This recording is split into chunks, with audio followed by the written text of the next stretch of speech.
Hey guys, so we're doing metric mass, so that's how heavy something is. So we've got two input-output tables, two different conversions. So we've got, you can look over here on our star chart. Remember, over here is metric, over here is customary. So mass is like weight, so how heavy something is. Over here, these are our two conversions. If you don't remember them, you can go look on your star chart. If you can't print this out, you can just write these down or just look in your notes.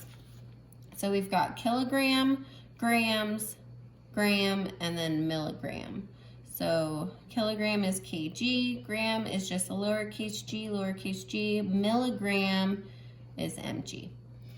Alrighty, so for our input-output table, we have got kilogram to gram. So I've already set it up right here, kilogram to gram. So if we're going this direction, we've got 1 kilogram is equal to 1 kilogram equal to 1,000 grams.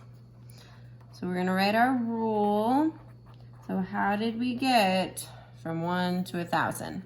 So we had to, if we're getting larger, it's multiplying, so multiply by 1,000. 1 times 1,000 is 1,000. So if we had 2 kilograms, we would have 2,000.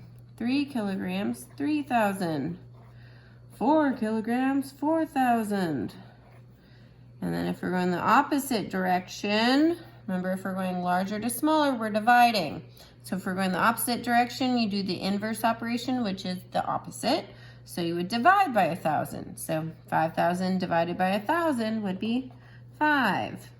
6,000 divided by 1,000 would be 6. So if we had a question like, how many grams is in 25 kilograms equals how many grams? Can you see that? Yes. Okay. How many grams? So we could plug it in over here and make it a different color for fun. Okay. So we've got 25 kilograms. To get to grams, I have to use my rule times 1,000. So we've got 25 times 1,000. Can do your zeros trick. So 25 times 1 is 25, and then you've got 3 zeros. So you just tack those onto the end there. So we've got 25,000. Okay, it is literally the same conversion whenever you're going from grams to milligrams. So you need 1,000 milligrams to make 1 gram. So they're super small, they're really tiny. So our rule here is the same. It's times 1,000. So 2 grams, you have 2,000 milligrams. 3 grams, 3,000. And if you're thinking, wow, metric's easy, it's just the zeros trick. You just have to know how many zeros the conversion is. So 4, got 4,000 milligrams, so let's do the opposite. So say we have 25,000 milligrams equals how many grams?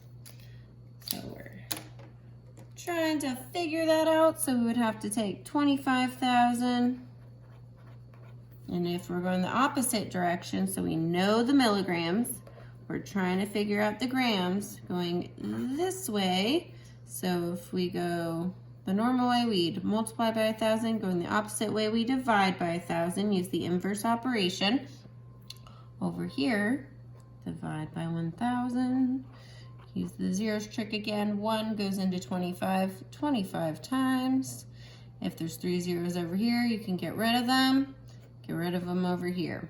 So we just have 25 grams. Or do the standard, we have 25,000 divided by 1,000. 1,000 goes into 2, 0 times, so put your placeholder. 1,000 goes into 25, 0 times, 250, 0 times, 2,500. Let's see here, it goes in twice nicely. So we've got subtracting our 2,000, 500 left over. Bring down your 0. So we've got 5,000. 1,000 goes into 5,000 5 times. And that's our 25, so just subtract. We have none remaining, so we would have 25 grams equals 25,000 milligrams.